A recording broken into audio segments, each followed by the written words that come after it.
Hey there, greetings everybody. I want to welcome you here to Prog Monster. My name is Murph. I am the host of this show, a show dedicated to progressive rock and other forms of rock music. And we're doing some of those other forms of rock music today. So it's an episode of What's New, so it's Saturday night. And I actually have a prop for it this time. Anvil's One on One. This is actually the only Anvil album I've ever owned, and there's a reason for that, but we'll get to it shortly. So this album was released on the 28th of June in 2024, so not too long ago, maybe a little bit over a month and a half. It's about 45 minutes in length, and it's on the AFM record label. My apologies. So this is Steve Lipskudlow on guitars and lead vocals, Robbo Reiner on drums, and Chris Robertson playing bass and doing backing vocals. There are a total of 12 tracks on this album. The album covers are not usually that bad from Anvil. They're pretty good. I'm not sure why anybody would name their band after an anvil, but you know what? I've seen a lot worse band names than this one, that's for sure. This was also produced by Jorg Eucken and Matt Mates for Anvil Enterprises Incorporated. So Anvil has 20 albums. I know that's hard to believe, but they do. They've only really had one successful album that was Metal on Metal way back in the early 80s. Had one hit. I think it had a couple of songs that also got some radio airplay. And they've pretty much, like AC/DC, once AC/DC put out the Back in Black album, it was pretty much just a formula. Just putting out the same album every couple of years or whatever. Their albums, of course, are a bit higher end, but this one is the same. They have a formula for putting out albums. There's not been really too much change in their albums over the 20 years or 40 years now that they've been playing together, but they have put out 20 albums. This is the 20th one. I believe this is the 20th one. Maybe it's the 21st. I'm not sure. Anyways, I listened to the entire album on the, while I was doing my baseball today on the computer. I didn't open the copy because it's going to be part of my new album's release this week, this month, at the end of the month, so I didn't want to open it yet. So anyways, this album, it's repetitive. Anvil's a band for people who like that repetitive sound. They want to hear that same sound coming out, the metal on metal sound continuously coming out for 20 albums over 40 years. That's what you get with Anvil. Not much variation. They're about as far away from progressive rock as you can get and still be rock and roll. So for them to be on this channel is a little bit different.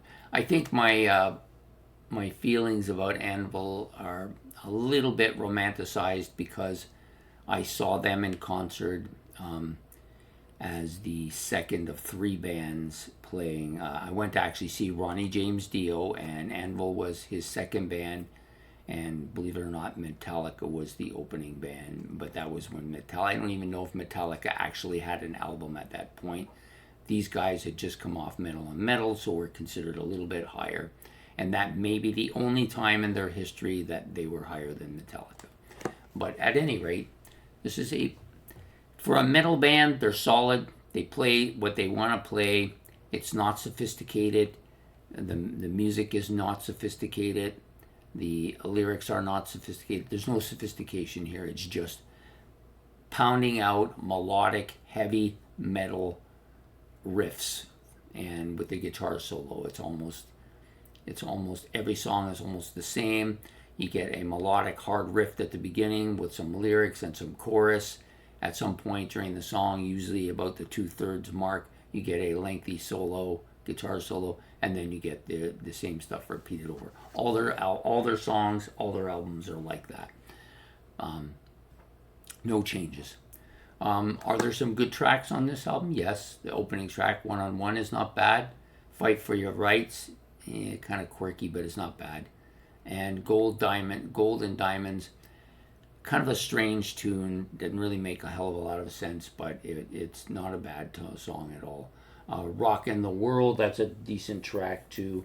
And the other track that I wrote down that I liked was Dead Man's Shoes. I didn't mind that track. So you got 4 tracks that are good. Rest of them vary between okay and somewhat dreadful.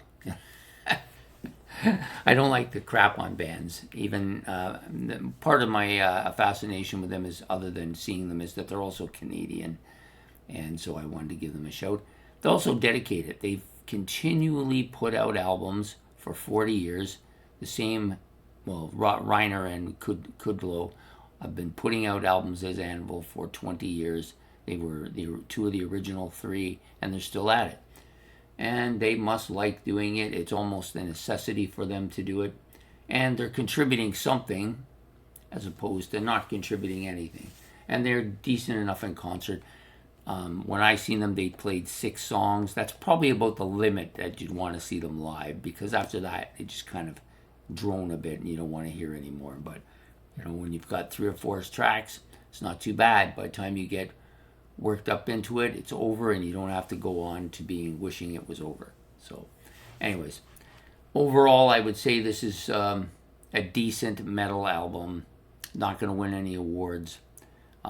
It'll probably get played on occasion by me once in a while when I feel like something different. But I doubt I'll buy any more Anvil albums. I wanted to try it once, and I did, since it's a new one and they're still making the stuff. I did it today. So if you like melodic metal that talks about basic topics and doesn't go outside of that range at all, ever, and you want that formula metal that plays from album to album and you enjoy that kind of stuff, this is an album for you. If you don't like that kind of thing, I would highly recommend you don't buy this. Anyways, so there you have it. Anvil's One and Only, not One on One. One and Only, their newest album. It just came out recently. I hope you've liked this.